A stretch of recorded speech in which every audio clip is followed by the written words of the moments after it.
Bon sang. Voilà que l'histoire recommence, comme une vieille malédiction qu'on croyait enterrée. Me voilà planté au bord de Clearwind Lake, les bottes bien ancrées sur les planches trempées d'un vieux quai, à regarder le monde se fissurer une fois de plus, incapable de bouger. Je tremble comme une feuille dans un orage d'été. L'eau est noire aujourd'hui. Pas noire comme de l'encre, non, noire comme le marc de café du fond d'une vieille cafetière. Elle remue la vase et les souvenirs, tous ces souvenirs que j'ai passé 15 ans à tenter d'oublier. Et au milieu de tout ça, ce chiot, un petit berger allemand, pas plus de 3 mois, à tout casser. Il se débat dans les vagues, luttant pour sa vie, tandis que moi, je suis là, bien au sec, et je fais rien, rien du tout. Quel lâche. Sa petite tête noire et feu disparaît sous la surface, puis refait surface, puis replonge. Chaque fois j'entends ces gémissements déchirants, et ça me traverse comme des éclats de verre. Bouge-toi, vieux fou, je marmonne. Mais mes jambes restent vissées au bois comme si quelqu'un les avait clouées là. Le vent vient de l'ouest maintenant, plus fort à chaque rafale, et les nuages s'amoncellent, lourds, menaçants. Octobre dans le Dakota du Nord, ça pardonne pas. Quand la nature décide de se fâcher, elle y met les formes. La chienne sur le rivage hurle, une mère, massif gabarit, poils grisonnants autour du museau, elle tourne en rond au bord de l'eau. Elle pousse ses cris, Seigneur. On dirait que son cœur éclate à chaque plainte. À chaque fois que la tête de son chiot disparaît, elle s'avance, puis recule, comme si elle savait qu'elle n'aurait pas la force d'y aller. Je connais ce sentiment, ma belle. Crois-moi, je le connais trop bien. Mes mains tremblent. Pas à cause du froid, non. Ses doigts, qui autrefois étaient capables de maintenir un fusil parfaitement stable à 300 mètres, peinent à se refermer sur la rambarde. Et le chiot lui fatigue, je le vois. Ses pattes brassent moins fort, ses mouvements sont saccadés. 1 minute, peut-être 2, et il coulera pour de bon. Et moi, je resterai là, à le regarder mourir. Tommy me pardonnerait jamais, je murmure. Et les mots goûtent la cendre dans ma bouche. C'est là que je la vois. Ses yeux, ambre pure, des yeux qui m'ont hanté la nuit pendant toutes ces années. La chienne s'arrête, elle cesse de gémir, et elle me fixe, droit dans les yeux. J'ose à peine y croire, mais je le jure, elle me reconnaît, elle sait. C'est elle, bon sang. C'est Thunder. Thunder. J'ai pas prononcé ce nom depuis le jour où je l'ai emmené au fond des Rocheuses, un endroit si reculé que même les échos s'y perdaient et où je l'ai laissé là-bas. Pour mourir. Mes jambes plient presque sous moi. Je croyais qu'elle était morte, dévorée par les coyotes ou figée dans le froid, comme tout le reste que j'ai perdu. Mais non, elle est là. Plus vieille, plus lente, mais debout, et elle me supplie sans un mot de sauver son bébé. Et moi je réponds, je peux pas. Ma voix se brise comme une brindille sous le pied. J'ai pas pu sauver mon fils. Je peux pas te sauver non plus. Mais Thunder me lâche pas du regard. Elle se souvient de tout. Le gosse qui lui lançait des balles de tennis jusqu'à la tombée de la nuit. Celui qui lui apprenait à rapporter des chaussettes sales. Celui qui lui avait promis qu'elles auraient toujours un foyer. Elle se souvient aussi de l'homme qui a brisé cette promesse. Le chiot disparaît à nouveau, et cette fois, il met plus de temps à revenir. Ses mouvements sont faibles. Bientôt, il ne reviendra plus. Et moi, je suis là, immobile. Mon cœur cogne comme un oiseau prisonnier de sa cage.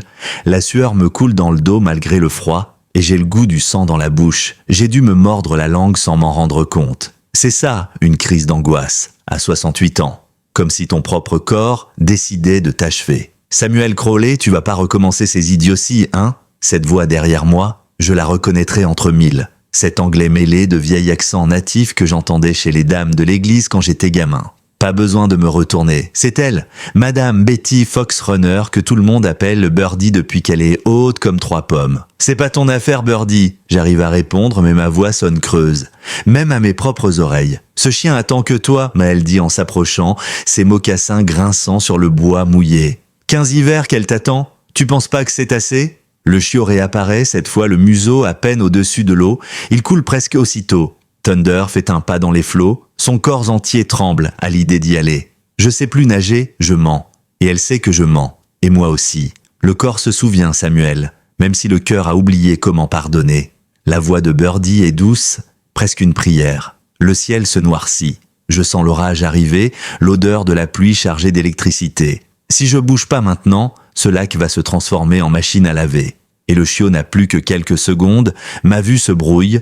Un instant, je pense que je fais un accident vasculaire cérébral. Mais non, ce sont des larmes. Les premières depuis qu'on m'a remis ce foutu drapeau plié à l'enterrement de mon fils. Thunder pousse un cri, un de ces hurlements qui vous transpercent. Et soudain, je ne suis plus un vieillard brisé avec les doigts raides et les genoux usés. Je suis un père qui a échoué et qui regarde l'histoire se répéter, impuissant. Laissez un j'aime si cette histoire vous touche et partagez vos impressions dans les commentaires en nous disant de quelle ville vous nous regardez. Maintenant, poursuivons l'histoire. Le souvenir me percute de plein fouet. Et l'espace d'un instant, je ne suis plus ce vieil homme usé au bord d'un lac en colère. Je suis de retour, 16 ans plus tôt, un été brûlant de 2007. Mon dos ne me fait pas encore souffrir et mon garçon, Elijah, est toujours en vie. On est au bord du même lac, Clearwind, sous un soleil capable de cuire un œuf sur le capot de mon vieux Ford. Elijah est revenu de Fort Harding pour une permission de 3 semaines. Tout en muscles et en assurance dans son t-shirt des Rangers, le sourire large comme la rivière, il avait ce genre d'énergie qu'on croit immortel à 24 ans. « Allez papa, arrête de râler et viens m'aider avec cette petite tornade !» Il m'appelle, enfoncé jusqu'aux genoux dans l'eau, tenant dans ses bras une minuscule boule de poils trempés. Un bébé berger allemand, d'à peine 2 mois, qui bat furieusement des pattes, comme si sa vie en dépendait. Et c'était sûrement le cas. Mais Elijah la soutenait avec une douceur qui tranchait avec son physique de soldat. Je lui dis que ce chien va le rendre dingue un jour, mais je rigole en le disant.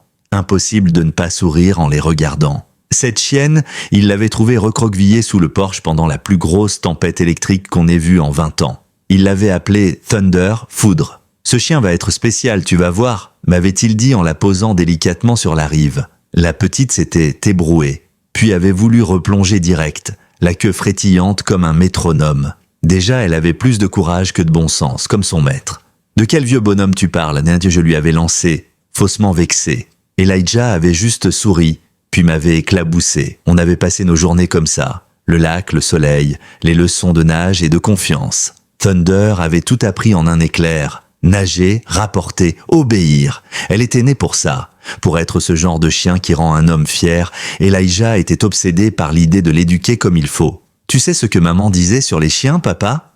Il avait murmuré ça un soir, assis à côté de moi sur le quai, pendant que Thunder explorait les joncs. Sa voix s'était faite douce. Sarah, ma femme, partie quand Elijah avait à peine 12 ans. Le cancer l'avait rongée lentement, mais elle n'avait jamais cessé de sourire. Jamais cessé de croire en la bonté du monde, même quand elle souffrait comme l'enfer. Elle disait que les chiens, c'est la façon qu'a Dieu de nous montrer ce qu'est l'amour inconditionnel. Elijah regardait Thunder avec ce regard que je n'arrivais pas à déchiffrer. Ils ne gardent pas de rancune, ne tiennent pas de compte. Ils t'aiment pour ce que tu es, pas pour ce que tu as été, ni pour ce que tu pourrais devenir. Je m'étais contenté d'hocher la tête parce que je me souvenais bien de Sarah, recueillant tous les animaux errants qui passaient par chez nous.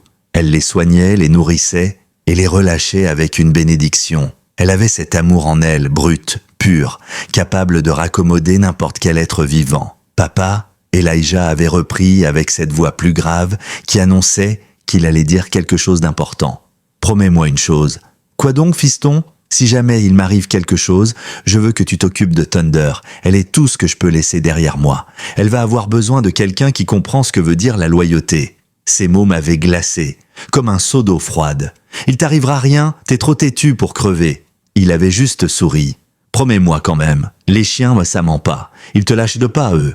Elle aimera la personne qui s'occupera d'elle de tout son cœur. Mais elle aura besoin que cette personne l'aime pareil. Je lui avais promis. Bien sûr que je l'ai fait, que pouvais-je dire d'autre? Mais c'est toi qui vas revenir et t'en occuper, hein, tu m'entends? Elijah avait passé un bras autour de mes épaules. Bien sûr que je vais revenir. Je veux juste savoir que mes arrières sont assurés. Thunder, trempée et pleine de boue, avait bondi sur ses genoux, salissant son t-shirt tout propre. Mais il s'en fichait. Il riait, ce rire franc et profond qui emplissait la maison quand il était petit. « C'est ma fille, ça, une vraie championne. Hein que t'es une bonne fille, Thunder? Tu vas prendre soin de ce vieux grincheux pendant que je suis pas là ?» Elle avait léché son visage et il avait ri encore. On avait passé le reste de la journée à lancer des bouts de bois dans l'eau. Thunder fonçait à chaque fois sans hésitation pour les ramener.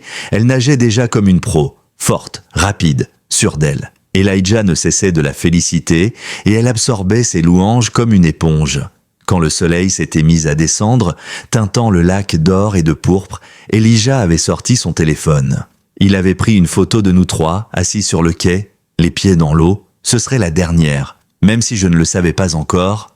C'est parfait, il avait dit en regardant la photo. Quand je serai là-bas, je la regarderai pour me rappeler pourquoi je me bats. Pour des moments comme celui-là, pour la famille, pour la maison. Tu n'as pas à partir, j'avais soufflé. Même si on savait tous les deux que c'était faux, Elijah était un ranger, et les rangers ne fuient pas leur devoir. Il avait caressé Thunder. Elle sait qu'on parle d'elle, avait-il dit. Et c'était vrai. Même chiot, Thunder avait cette manière de vous fixer comme si elle lisait dans votre âme. Prends soin de papa pendant que je suis pas là, ma fille. Ne le laisse pas s'enfermer, d'accord? Et je jure que cette chienne avait hoché la tête. Mais cette photo, je la garde encore dans un cadre posé sur la commode. Et chaque fois que je la regarde, je me rappelle ce que j'ai perdu. Et ce que j'ai fui. Le souvenir s'efface, repoussé par le bruit de l'eau. Un bruit de battement désespéré.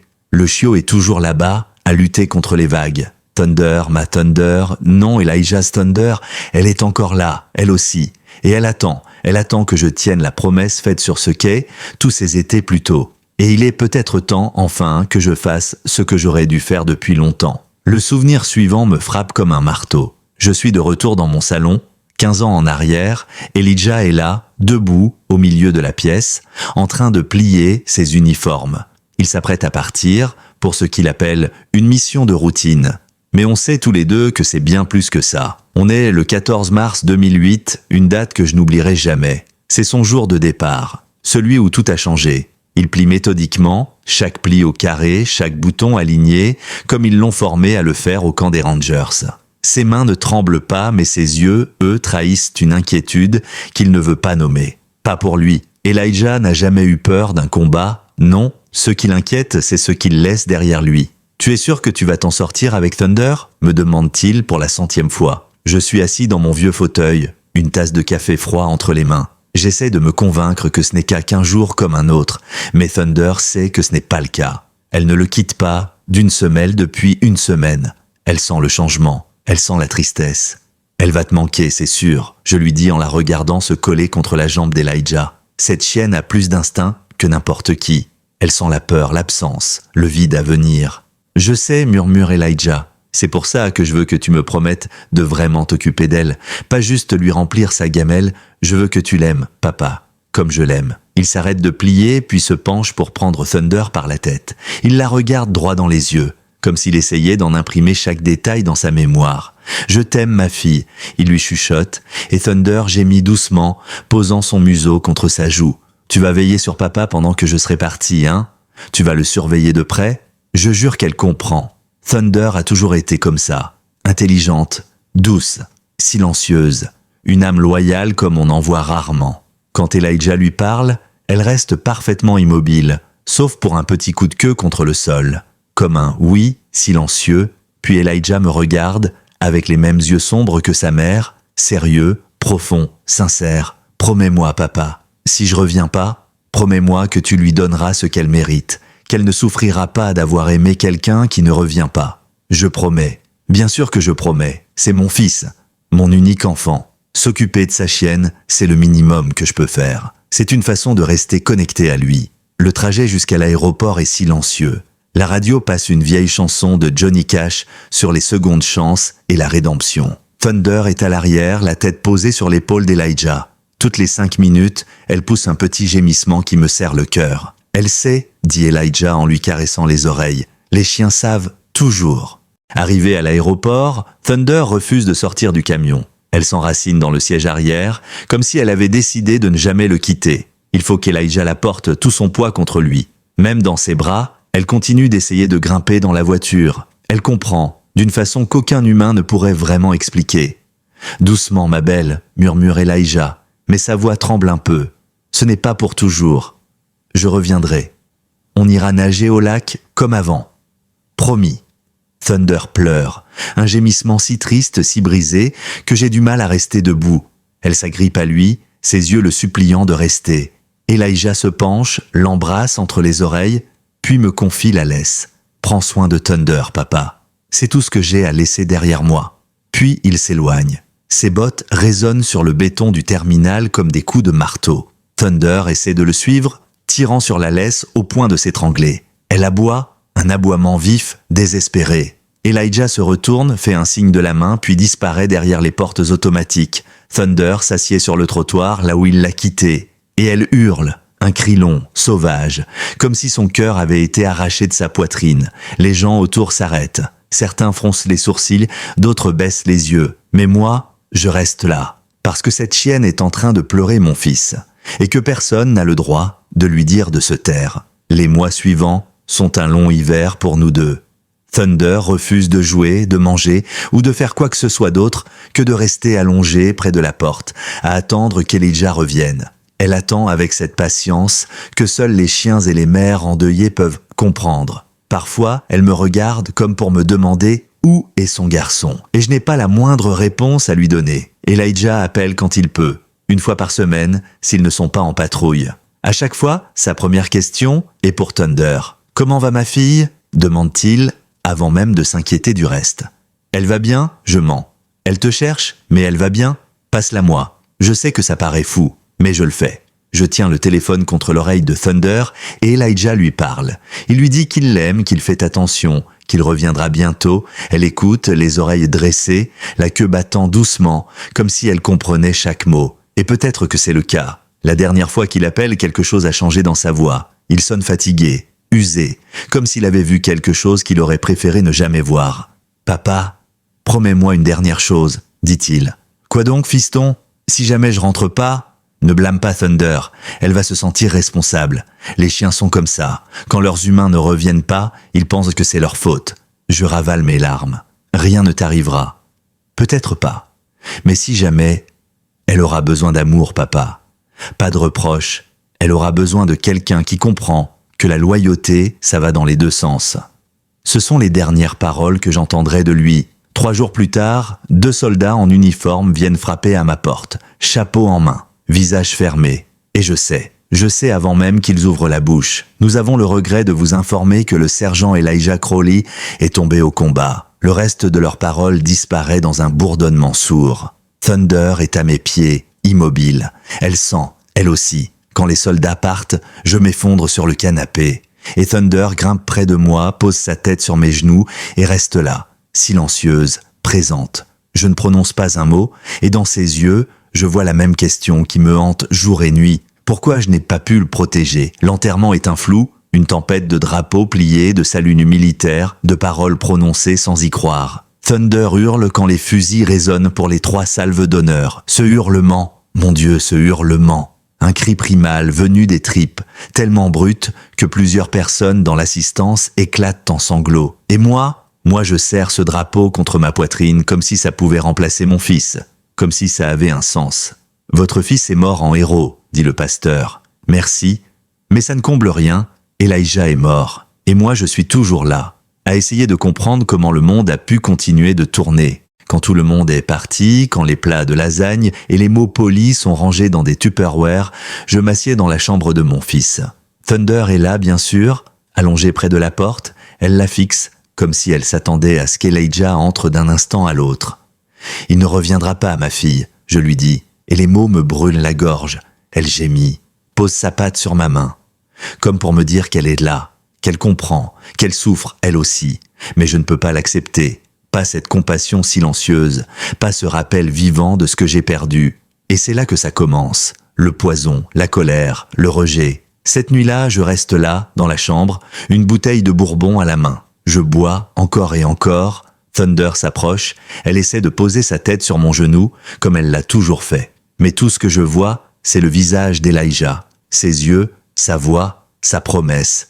Et tout ce que je ressens, c'est l'échec. Je me mets à lui hurler dessus, à elle, à ce chien qui n'a rien fait de mal. « C'est à toi de le protéger, pas à moi !» Je crie, la voix rauque. « C'est toi le chien, pas moi !» « À quoi tu sers si tu peux même pas garder ton maître en vie ?» Thunder ne bouge pas. Elle me regarde avec une patience presque surnaturelle. Elle attend, elle encaisse, comme si elle savait que je n'étais plus moi-même, que ce n'était pas à elle que je parlais mais à ma douleur, à ma culpabilité, à l'univers. Mais j'étais trop loin pour comprendre ça, trop brisé. Les jours suivants, je ne parle plus. Je mange à peine, je bois beaucoup. Thunder continue de veiller. Chaque jour, elle va se coucher devant la porte, comme si elle espérait encore. Chaque nuit, elle me regarde m'enfoncer dans mon fauteuil, un verre à la main, le regard vide. Et puis, un soir, elle fait tomber une photo d'Elijah en grattant le meuble. Une erreur, un accident. Mais pour moi, ce fut une provocation. Quelque chose en moi s'est brisé. J'ai hurlé. J'ai saisi son collier et je l'ai traîné dehors. « T'es qu'un poids mort !» J'ai hurlé. Mes mains tremblaient, mon cœur battait à tout rompre. « Tu veux être inutile ? Très bien, on va voir ça. » J'ai ouvert la porte du pick-up. Elle a sauté dedans, toute joyeuse. Elle croyait qu'on allait faire une balade, comme avant, quand Elijah était là. On prenait la route tous les trois, les vitres ouvertes, les rires aux lèvres. Elle se tenait entre les deux sièges avant, la langue pendante, prête à vivre l'instant. Mais ce jour-là, la route menait ailleurs. J'ai roulé pendant 2 heures, en silence. Elle était sur la banquette, me regardant de temps en temps, posant sa patte sur mon bras comme pour me dire « Tout ira bien ». Mais rien n'allait bien, et rien n'irait plus jamais. Je suis arrivé dans les Rocheuses, loin de tout, pas une maison à l'horizon, juste les pins, le vent et la solitude. Je me suis arrêté, elle a sauté hors du camion, joyeuse, croyant qu'on allait marcher, jouer peut-être. J'ai refermé la porte, rallumé le moteur, et j'ai regardé dans le rétro. Elle m'a suivi. Elle a couru, aboyant, le regard paniqué. Elle grattait le flanc du camion, essayant de remonter. Mais j'ai continué d'avancer. Elle s'est accrochée, puis lentement, elle est devenue un point dans le paysage, puis plus rien. Et tout ce que j'ai dit, c'est « bon débarras ». Mais le goût de ces mots, c'était du verre pilé. De retour à la maison, le silence était assourdissant. Thunder n'était plus là pour gémir à la porte, plus là pour me regarder avec ses yeux remplis de choses que je refusais de voir. Je me suis mis à boire encore plus. Les jours devenaient flous, les semaines se mélangeaient. Les années passaient sans que je m'en rende compte. Je disais à tout le monde qu'elle s'était enfuie, que les bois l'avaient reprise. Mais la vérité, je la portais comme un poids accroché à mes tripes. Je changeais de trottoir quand je voyais un berger allemand. Je zappais les pubs de croquettes. Je fuyais tout ce qui pouvait me rappeler que j'avais été aimé et que j'avais renié cet amour. Les gens du quartier ont essayé. Madame Rollet m'a laissé des tartes sur le pas de la porte. Monsieur Hayes a proposé de m'emmener pêcher. Mais j'ai fermé toutes les portes, claqué tous les verrous, parce que le monde m'avait pris mon fils. Et je croyais que je ne méritais plus rien. Mais le pire, c'est que je me suis mis à oublier. C'est en 2013 que j'ai vraiment commencé à oublier. Pas tout d'un coup, juste des petits bouts, des détails sans importance, pensais-je au début. Où j'avais mis mes clés, ce que j'étais venu chercher dans le garage, le prénom d'un voisin que je connaissais depuis 30 ans. Rien d'alarmant, du moins pas assez pour m'inquiéter. Je mettais ça sur le compte du whisky ou de l'âge.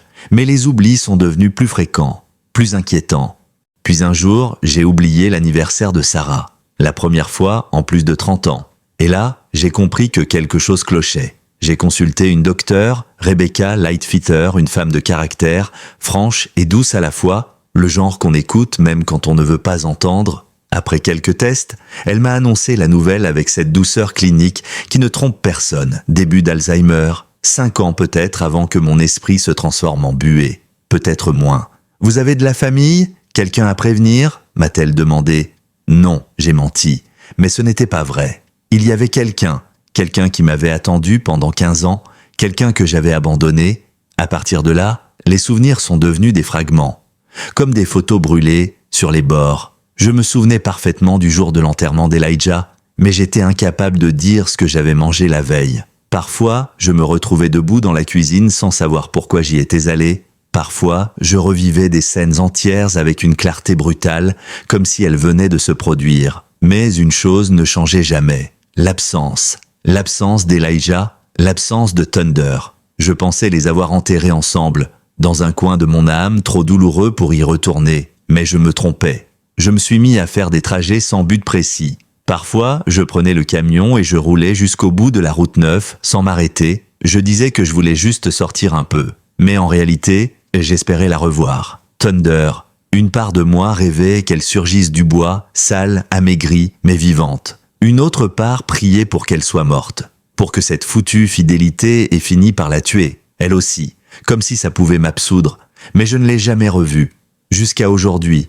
Aujourd'hui, au bord de Clearwind Lake, elle est là. Elle se tient dans l'eau glacée jusqu'aux épaules, ses pattes tremblantes, ses yeux rivés sur son chiot. Son dernier, il disparaît à nouveau, et je vois dans chaque ligne de son corps qu'elle va se jeter à l'eau, qu'elle est prête à mourir pour le sauver, même si elle sait qu'elle n'y survivra pas. Et moi, je suis là, les pieds rivés au sol, incapable de faire un pas.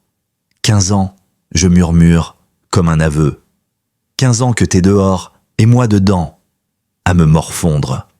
Derrière moi, j'entends les pas de Birdie. Elle ne dit rien, elle n'a pas besoin. Parfois, le silence en dit plus que tous les sermons du monde. Elle sait que je suis en train de me battre avec mes démons. Et elle sait que ça ne se fait pas à coups de paroles. Le chiot refait surface. Mais cette fois, à peine. Un petit museau noir au ras de l'eau. Puis il s'enfonce encore. Thunder avance jusqu'au ventre. Son corps tremble, mais elle n'hésite pas. Et c'est là que je comprends qu'elle va y aller. Qu'elle va se noyer, elle aussi, pour ce petit être qu'elle aime. Mon cœur explose dans ma poitrine. Je ne sais pas si c'est une crise cardiaque ou une panique pure, mais je sens mes genoux pliés. Mes mains cherchent le bord du quai comme si c'était la dernière chose tangible à quoi me raccrocher. Puis soudain, une voix, pas celle de Birdie, pas la mienne, celle d'Elijah. Les chiens ne mentent de pas à papa. Ils ne te laissent jamais tomber, eux. C'est ce qu'il m'a dit, la veille de son départ. Et là, l'ironie me cloue sur place. C'est moi qui ai laissé tomber Thunder, et elle est encore là, à me regarder, à espérer, à croire que je suis toujours l'homme qu'Elijah croyait que j'étais. Je bredouille, je peux plus nager comme avant. Mais c'est un mensonge, encore un, je le sais, elle le sait. En 1969, j'ai traîné 2 camarades blessés hors du Mékong sous un feu nourri. Et là, je suis en train de dire que je ne peux pas sauver un chiot de 3 kilos dans un lac calme. Quelle blague! Thunder pousse un cri, pas un aboiement, un cri de mère, le genre de son qu'on n'oublie pas, parce qu'il traverse votre poitrine comme un éclair. Et là, je ne suis plus Samuel Crowley, je suis un père, un homme, un être vivant qui en a assez de fuir. Pourquoi maintenant? Je demande à Thunder les yeux brûlants. Pourquoi revenir aujourd'hui, quand j'étais enfin en train d'oublier? Mais c'est faux.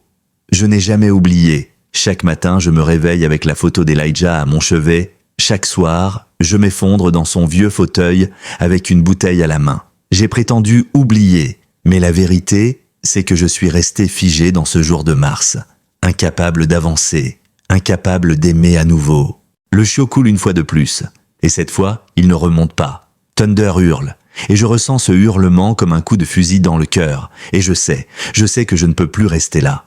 Je me tiens là, face au lac, le vent fouettant mon visage comme pour me réveiller, et mes pieds s'enfoncent dans la boue du rivage. Thunder pousse un dernier cri, plus rauque cette fois, comme si elle appelait à l'aide, non plus pour le chiot, mais pour moi. Et cette fois, je n'ai plus le choix. Je ne peux pas la laisser faire seule ce que j'ai fui pendant 15 ans. Je retire mes bottes. Le cuir crisse, imbibé de pluie. J'arrache ma veste, puis mon pull. Et pendant une seconde, je me sens nu. Pas à cause des vêtements, mais parce que c'est la première fois depuis des années que je m'expose à la vérité. J'ai été lâche. J'ai abandonné celle qui n'a jamais cessé d'attendre. Thunder se retourne vers moi, haletante, tremblante, les yeux grands ouverts. Elle n'ose plus avancer. Son corps est trop vieux, trop faible. Mais son cœur, lui, n'a jamais cédé. Et moi, j'ai assez de cœur pour 2. Je cours. Mes pieds battent de la terre détrempée. Mes muscles protestent. Une douleur sourde me vrille le dos. Je sens mes vertèbres se plaindre, mes hanches crier. Mais je continue, parce qu'un chiot est en train de mourir. Parce qu'une promesse hurlée 15 ans plus tôt refuse de mourir. Parce qu'au fond de moi, une voix crie « C'est maintenant ou jamais !» Je me jette à l'eau. Le froid est un choc. Un coup de masse en pleine poitrine. Le lac m'avale, glacial et noir. Mais mon corps, à ma grande surprise, se souvient. Les gestes reviennent. Le crawl des rivières du Vietnam. Les plongées de survie dans la baie d'Anchorage. Les après-midi avec Elijah au même endroit, quand je faisais la course avec lui en riant. Je plonge. Je rouvre les yeux sous l'eau, malgré la brûlure. Je distingue une silhouette floue, minuscule, qui dérive lentement. Le chiot, il est là, immobile, comme un petit fantôme, suspendu dans les profondeurs. Je tends le bras, mes doigts le frôlent. Il glisse, plus bas, il coule. Non, je redescends. Mon cœur bat comme un tambour. Mon souffle brûle mes poumons, mais je n'ai pas le droit d'échouer. Pas cette fois, pas encore. Je tends les bras, je l'attrape. Un corps mou, froid, trop léger, je le ramène à la surface, chaque mouvement me coûtant un effort monstrueux. La lumière du jour m'éblouit lorsque je perce la surface.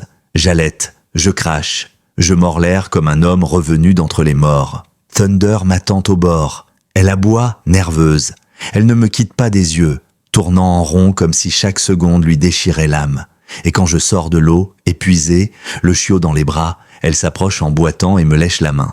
Puis elle pousse doucement le museau du petit corps humide. Rien, il ne bouge pas. J'ai envie de hurler. Je le pose sur l'herbe, j'appuie 2 doigts sur sa minuscule cage thoracique. J'ai fait ça une fois, en mission. Un gosse afghan, noyé dans une citerne. Il avait recraché l'eau, alors je recommence les gestes. Je souffle doucement dans sa gueule, je presse, je souffle, encore, encore. Thunder pousse un gémissement.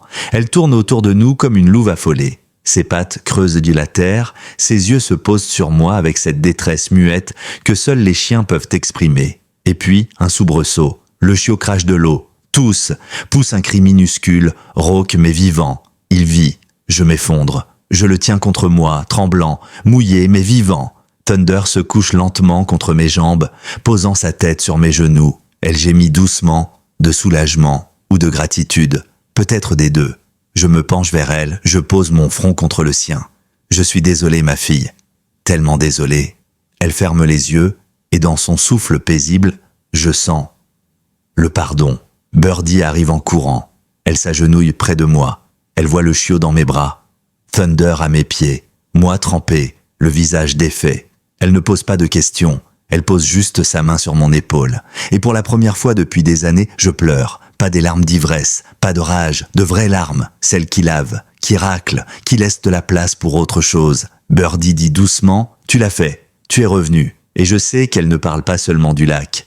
Je regarde Thunder, ses yeux sont fatigués, mais elle me fixe avec une intensité que je n'ai pas méritée. Une loyauté inébranlable, une mémoire plus forte que l'abandon. Je dis « Il faut lui trouver un nom ». Birdie regarde le chiot qui gémit faiblement. Elle sourit. « Lightning ». Je ris. Un vrai rire, abîmé mais réel. Thunder approuve d'un léger battement de queue, et ce jour-là, au bord du lac Clearwind, sous la pluie, je comprends que j'ai été sauvé, pas par un miracle, pas par une prière, mais par une chienne que j'ai laissée pour morte et qui m'a attendu. 15 ans. Et maintenant, c'est à moi de veiller. Le chemin du retour se fait lentement. Thunder est épuisée, elle marche à mon rythme, ou plutôt, je marche au sien. Birdie tient le chiot, emmailloté dans sa veste. Il gémit de temps en temps, mais sa respiration est régulière, légère. Il est vivant, et c'est tout ce qui compte. Lorsque nous arrivons près de la vieille grange, je m'arrête. Thunder s'assoit à mes pieds, les oreilles basses. Birdie me regarde sans un mot. Le bois de la grange est à moitié effondré, recouvert de mousse et de souvenirs. C'est là que je venais réparer mes outils. C'est là que Thunder venait se coucher pendant que je bricolais, les yeux toujours rivés à la porte, espérant qu'Elijah revienne. Je pousse la porte. L'intérieur sent encore l'huile, la poussière, le vieux cuir. Je m'assois sur le banc et Thunder vient poser sa tête sur mon pied. Birdie dépose Lightning dans un vieux panier recouvert d'une couverture. Le chiot s'étire, grogne, puis s'endort d'un sommeil lourd. « Je vais te laisser », dit Birdie doucement. Je hoche la tête. Mais avant de partir, elle s'approche, me tend une petite boîte en fer. Je reconnais immédiatement ce que c'est. Les médailles d'Elijah. Elle les a gardées toutes ces années. Je ne sais même pas comment elle les a récupérées. Peut-être par mon frère, peut-être en silence, sans que je le sache. « Tu dois les regarder », dit-elle. « Ce n'est pas pour la gloire, c'est pour la mémoire. » Je l'ouvre, une à une, je les prends entre mes doigts. La Purple Heart, l'étoile de bronze, une plaque militaire gravée. Sergent Elijah Crowley, 1985 à 2008. Mon fils, mon sang. Je reste là jusqu'à la nuit, avec Thunder endormi contre moi et Lightning qui respire doucement dans son sommeil. Le silence de la campagne me paraît différent cette nuit, moins vide, comme si quelque chose de brisé était en train de se recoller lentement, millimètre par millimètre. Les jours suivants sont étranges, déroutants. J'apprends à vivre avec 2 présences que j'avais oubliées, la lumière et la compagnie. Thunder ne me quitte plus d'une semelle. Elle a vieilli, c'est évident. Ses pattes sont raides, ses mouvements lents. Mais son regard est plus vif que jamais. Parfois, elle me fixe pendant de longues minutes, pas avec reproche, avec ce mélange d'attention et de patience que seuls les chiens loyaux possèdent. Elle m'observe comme pour s'assurer que je ne vais pas replonger. Quant à Lightning, c'est une tornade. Il renverse tout. Il mordille mes chaussettes, glisse sur le parquet, aboie contre son propre reflet dans la vitre. Et dans tout ce chaos, dans cette vie neuve qui secoue la poussière de la maison, je ressens quelque chose d'inconnu depuis longtemps, une forme de joie. Furtive, fragile, mais réel. Je ressors la laisse de Thunder, celle qu'Elijah avait laissée, je la nettoie, je l'attends à Thunder un matin et elle s'approche, docile. Comme si le temps s'était inversé, on marche ensemble, tous les trois, elle, moi et ce chiot qui bondit autour de nous comme un feu follet, et dans les rues de Willowdale, les regards se tournent. Les gens me reconnaissent, certains baissent les yeux, d'autres me saluent timidement. Ils ne savent pas quoi dire, ils savent que j'ai disparu, ils savent que j'ai refusé toutes les mains tendues. Mais aujourd'hui, ils voient autre chose, un vieil homme qui a retrouvé sa chienne, un chiot qui a survécu, et peut-être une forme de paix. Le pasteur Ward me croise devant la supérette. Il me serre la main sans rien dire, juste une pression. Puis il regarde Thunder, s'agenouille, et lui murmure « Bon retour, ma fille ». Et Thunder le lèche sur la joue. Le lendemain, je reçois un coup de fil. C'est le conservateur du musée militaire de Willowdale. Il me demande si je peux venir témoigner à la journée des anciens combattants. Pas pour faire un discours, dit-il, juste pour être là, pour montrer que même ceux qui tombent peuvent se relever. Je raccroche sans répondre, mais cette nuit-là, je m'assieds à mon bureau. J'ouvre un vieux cahier et j'écris, pas pour la postérité, pas pour l'armée, pour moi et pour Elijah. Je raconte tout, le bon, le mauvais, la peur, l'amour, l'abandon. Je ne triche pas, je ne déforme rien, et quand j'ai fini, je ferme le cahier et je le glisse dans la boîte de ses médailles. Puis je m'endors. Thunder à mes pieds, Lightning au creux de mon bras. Et pour la première fois depuis 15 ans, mes rêves ne sont plus peuplés de fantômes. Le matin de la journée des anciens combattants arrive dans un brouillard doux, presque cinématographique. L'air sent le pin et la terre humide. Thunder, étrangement, est déjà debout. Elle veille devant la porte, droite, alerte, comme si elle savait, comme si elle se rappelait ce que c'est d'accompagner un homme en uniforme dans une cérémonie. Je mets ma veste, celle que je n'avais pas touchée depuis une décennie.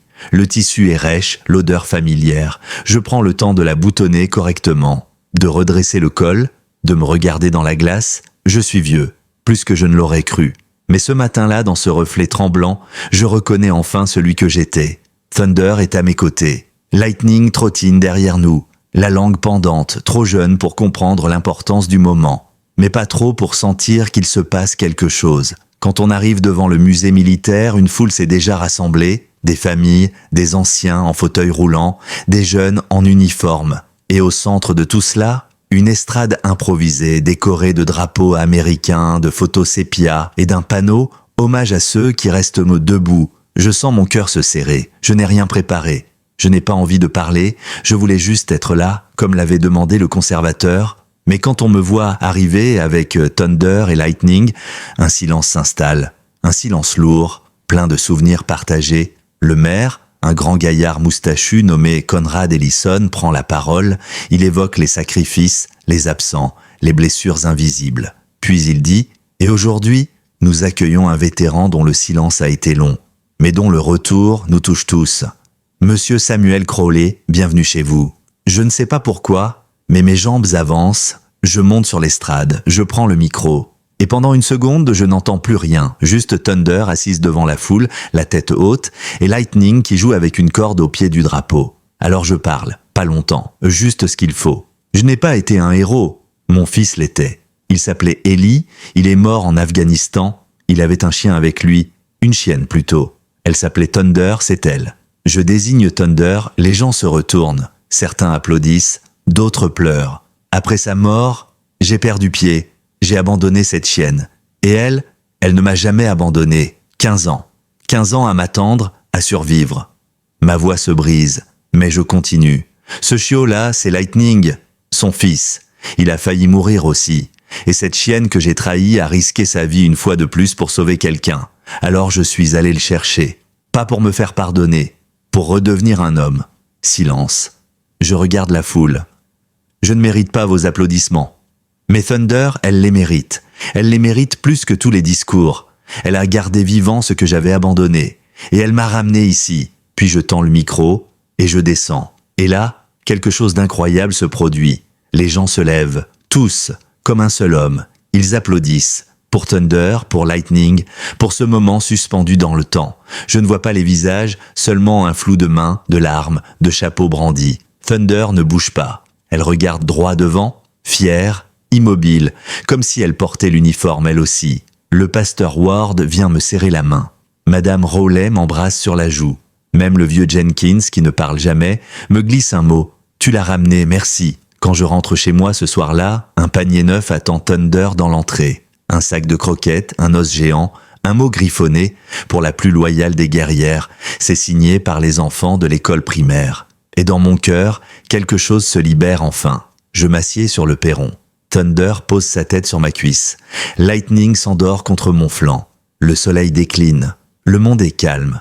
Je n'ai plus peur de demain. Parce qu'aujourd'hui, je suis enfin revenu. Les semaines suivantes s'écoulent dans un rythme que je n'avais plus connu depuis longtemps. Un rythme lent, humain. Chaque matin, Thunder m'attend au pied du lit. Je descends avec précaution, les os grinçants, les jambes raides. Lightning, lui, bondit déjà dans la cuisine, renversant sa gamelle, mordillant la patte de chaise. Il grandit trop vite, une boule d'énergie qui découvre le monde avec une innocence désarmante. Thunder le corrige doucement quand il devient trop envahissant. Un coup de patte, un grognement grave, jamais méchant. Elle l'éduque à sa manière, et moi, je les regarde vivre, comme si je regardais la lumière passer par une vitre fêlée. Imperfectible, mais précieuse. J'ai recommencé à écrire.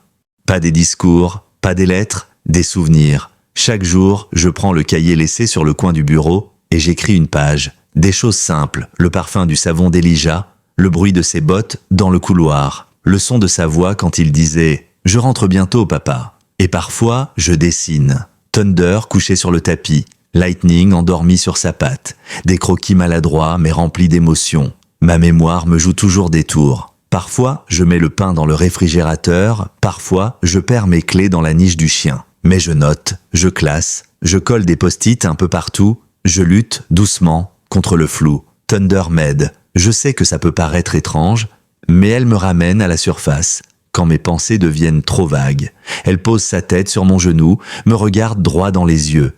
Et là, tout revient. Elle est mon encre, ma mémoire vivante. Un jour, alors que je trie de vieux cartons, je tombe sur une photo. Elijah, moi et Thunder, tous les trois au bord du lac.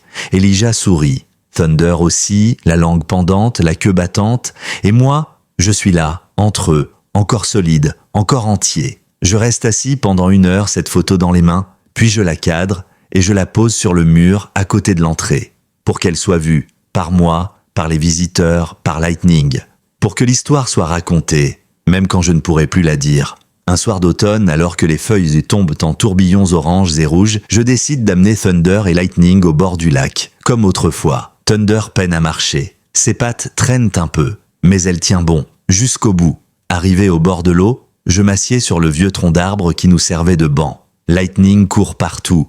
Il aboie contre les canards, chasse des ombres. Thunder, elle, s'allonge lentement, les yeux rivés vers l'horizon. Je sors de ma poche une vieille balle. Une balle qu'Elijah utilisait quand il jouait avec elle. Je la tends à Thunder, elle la fixe, son museau tremble.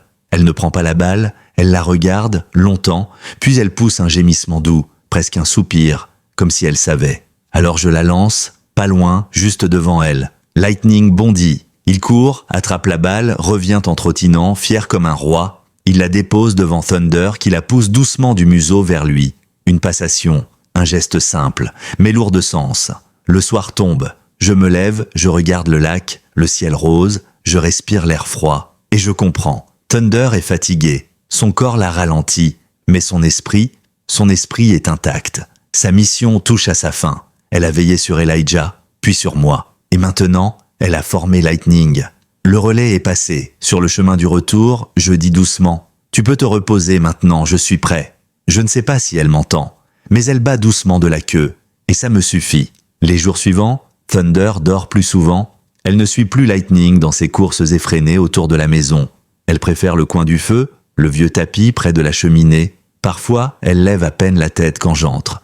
Mais ses yeux me suivent toujours. Intact, profond, plein d'amour. Lightning, lui, ne comprend pas. Il pousse Thunder du museau, la tire par l'oreille, essaie de jouer. Elle grogne doucement, sans colère, juste pour lui dire « pas maintenant, plus maintenant ». Et lui, dans sa candeur de chiot, se couche contre elle comme s'il pouvait la ranimer par la chaleur de son petit corps. Je les regarde souvent en silence. Il n'y a plus rien à dire, seulement à ressentir. Un matin, je me lève plus tôt. Le jour n'est pas encore là. Je descends l'escalier doucement, comme si le bois lui-même pouvait la réveiller, et là, je la vois. Thunder allongée de tout son long. Elle respire, lentement, mais plus faiblement. Son flanc se soulève à peine. Et ses yeux sont posés sur moi. Je m'agenouille, je pose ma main sur sa tête. Elle ne bouge pas, mais je sens qu'elle sait. « Tu veux sortir ?» je murmure. Elle ne répond pas, mais son regard suffit.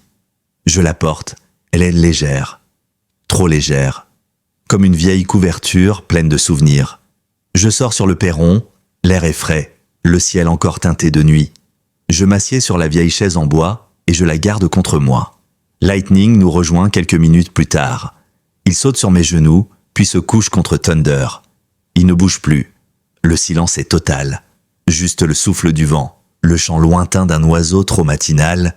Et là, Thunder lève doucement les yeux vers le ciel. Je la sens partir. C'est imperceptible. Un frisson dans son corps, une détente, un relâchement profond, paisible, comme si elle s'éclipsait dans un rêve doux. Un rêve où Elijah l'appelle quelque part dans un champ infini. Je ne pleure pas, pas tout de suite. Je reste là, les bras figés, le cœur ouvert. Comme si je retenais encore une fraction d'elle en moi. Lightning gémit. Il pose sa tête contre la sienne. Puis il se tait. Je reste ainsi longtemps. Le jour se lève, lentement. L'or du matin éclaire son pelage. Elle est belle, majestueuse, même dans la mort. Je creuse près du vieux chêne, là où Elijah l'appelait pour jouer. J'enlève les racines avec précaution.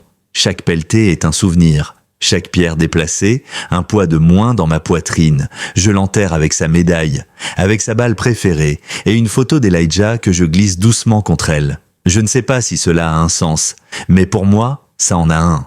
Quand je referme la terre, Lightning reste assis à côté. Il ne bouge pas. Il comprend. Je ne sais pas comment, mais il sait. Je taille une croix dans le bois, rien d'imposant, juste une inscription, Thunder, fidèle au-delà du temps. Je reste des heures devant cette tombe.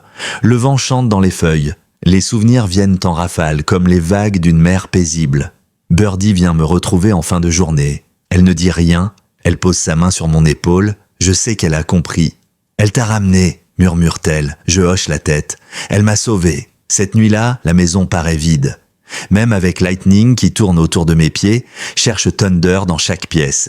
Il la cherche, l'appelle, puis se couche au pied de la porte, comme s'il espérait qu'elle revienne. Je m'assieds dans le fauteuil, je regarde le feu qui crépite. Et là, dans la danse des flammes, je crois voir son ombre. Pas de fantôme, juste un souvenir, une présence, et je souris. Parce que Thunder est partout désormais, dans chaque pièce, dans chaque souffle, dans chaque battement de cœur, et je sais que je ne suis plus seul. Les jours passent.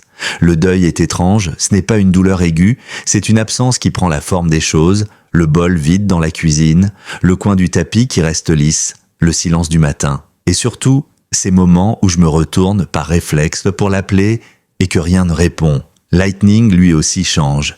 Il devient plus calme, moins fougueux, plus attentif, comme s'il savait qu'il devait maintenant marcher dans les pas d'une géante. Parfois, il va s'asseoir seul devant la tombe de Thunder sous le vieux chêne. Il ne fait rien, il regarde, il attend, et je me dis que, peut-être, il entend encore sa voix. Moi, je continue d'écrire. Je remplis les pages, les souvenirs se bousculent. Je parle d'Elijah, de Thunder, de mes fuites, de mes silences, mais aussi de mes renaissances. J'écris comme si chaque mot pouvait réparer une fissure, réconcilier un passé trop longtemps abandonné. Un jour, Birdie lit quelques pages. Elle ne dit rien pendant de longues minutes, puis elle lève les yeux vers moi. « Tu devrais en faire quelque chose. Un livre, une lettre ouverte, un témoignage. » Je secoue la tête. Ce n'est qu'un carnet pour ne pas oublier. Elle sourit. Justement, ce sont les meilleurs. Elle parle à l'école de Willowdale, à la bibliothèque. Et bientôt, on me demande de venir lire quelques passages devant les enfants. Je refuse, puis j'accepte. Parce qu'au fond, c'est ce que Thunder aurait voulu. Elle m'a ramené parmi les vivants. Maintenant, c'est à moi d'offrir un bout de cette lumière à d'autres. Le jour venu, je me tiens devant une classe de 52. Ils m'observent avec curiosité. Lightning est assis à mes pieds, une écharpe rouge autour du cou. L'institutrice sourit. « Tu peux commencer, monsieur Crowley. » Je lis. Je leur raconte le chiot tombé dans le lac. Le vieil homme qui avait abandonné une promesse. La chienne qui avait attendu, patiemment, fidèlement. Je ne dis pas tout. Je laisse les larmes pour plus tard. Mais je sens qu'ils comprennent. À la fin, une petite fille lève la main. « Est-ce que Thunder est au paradis des chiens ?» Je souris. Mes yeux piquent. Je crois qu'elle est là où sont les souvenirs qu'on ne veut pas oublier. Et tant qu'on en parle, elle n'est jamais loin. Ils applaudissent. Lightning jappe. Et dans ce moment suspendu, je comprends pourquoi je suis encore là. Dans les semaines qui suivent, d'autres invitations arrivent. Des anciens combattants, des bibliothèques, même une station de radio locale. Je n'ai pas besoin d'en faire une grande histoire. C'est juste celle d'un homme et d'un chien. Une histoire comme tant d'autres. Mais elle touche. Parce qu'elle est vraie. Parce qu'elle a été vécue. Jusqu'au bout. Un matin, alors que je ramasse le courrier, je trouve une lettre d'une femme nommée Grace Howard. Elle vit dans l'Oregon. Elle a lu mon texte dans un petit journal vétéran. Elle a perdu son mari en Irak. Et son fils ne parle plus depuis 2 ans. Mais après avoir entendu l'histoire de Thunder, il a demandé un chien. Son premier mot, depuis des mois, chien. Je reste figé, la lettre dans les mains. Puis je pleure, doucement, silencieusement. Thunder continue d'agir. Même parti. Lightning est devenu un chien extraordinaire. Protecteur, vif, doué, d'une sensibilité rare. Il ressent mes humeurs mieux que moi. Et parfois, je le surprends à regarder le vieux cadre de Thunder au mur, la tête penchée, comme s'il écoutait une leçon invisible. Je ne suis plus seul. Je ne le serai plus jamais. Et chaque fois que je marche dans les rues de Willowdale, qu'un enfant m'interpelle, qu'un voisin me serre la main, je sens que quelque chose a changé. Pas seulement en moi, en eux aussi. Thunder les a touchés, elle a creusé plus profond que la terre. Il y a des silences qui apaisent, des absences qui éclairent. Depuis que Thunder est parti, la maison est plus calme, c'est vrai, mais ce n'est pas un vide douloureux. C'est une paix étrange, enveloppante, une présence diffuse, comme si elle marchait encore entre les murs, invisible mais toujours là, attentive, fidèle, rassurante. J'ai installé une petite plaque près du vieux chêne. Pas un monument, juste un morceau de bois gravé, verni, pour résister au temps. On y lit simplement « Ici repose Thunder, gardienne des promesses ». Et souvent, des passants s'y arrêtent. Des enfants déposent des fleurs, des cailloux colorés. Un jour, j'ai même trouvé une lettre roulée, écrite d'une écriture maladroite « Merci d'avoir protégé ton humain ». Lightning, lui, grandit. Il est plus calme, plus sûr de lui. Son regard a changé. Il a cette intensité que Thunder portait dans ses derniers jours. Il m'accompagne partout. Il dort à mes pieds quand j'écris. Il m'attend sagement devant la quincaillerie quand je fais mes courses. Il fait partie de moi, comme une extension vivante de ce que Thunder m'a appris. Je reçois régulièrement des lettres, des gens que je ne connais pas, des vétérans, des familles, des jeunes. Ils ont lu mon histoire ou entendu parler de Thunder. Certains m'écrivent de simplement pour dire merci. D'autres me confient tout leur propre silence, leurs chagrins, leurs espoirs. C'est comme si, à travers ce chien, un pont avait été lancé entre des cœurs isolés. Un jour, on m'invite à Washington pour parler de la fidélité des chiens militaires. Je refuse. Je n'ai pas envie de lumière, de discours solennels. Thunder n'aimait pas le bruit. Elle n'avait pas besoin de décoration. Elle vivait pour les gestes simples, pour le regard de son maître, pour le sens de sa mission.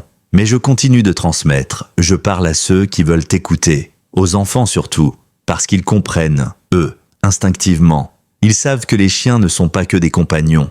Ils sont des guides, des témoins, des gardiens silencieux de ce que nous avons de plus fragile. Et moi, je vis, lentement, avec mes oublis, mes douleurs d'épaule, mes réveils nocturnes, mais je vis. Et chaque jour, je remercie la vie de m'avoir offert un deuxième départ, par elle, par Thunder, par ce lien indestructible qui m'a ramené du bord. Je ne sais pas combien de temps il me reste. Mais je sais une chose, je ne partirai plus jamais en fuyant. Je partirai le cœur rempli, les mains ouvertes, et peut-être, si les choses te sont justes dans ce monde, je la retrouverai. Elle accourra vers moi comme autrefois. Elle bondira, me léchera le visage, et je lui dirai enfin, sans les tremblements, sans la honte, « Merci, tu m'as sauvé la vie ». Alors oui, l'histoire de Thunder se termine ici, mais son écho, lui, continue, dans les pas de Lightning, dans les voix qui racontent son courage, dans les silences qui réchauffent au lieu de blesser. Et dans mon cœur, à jamais, elle court encore.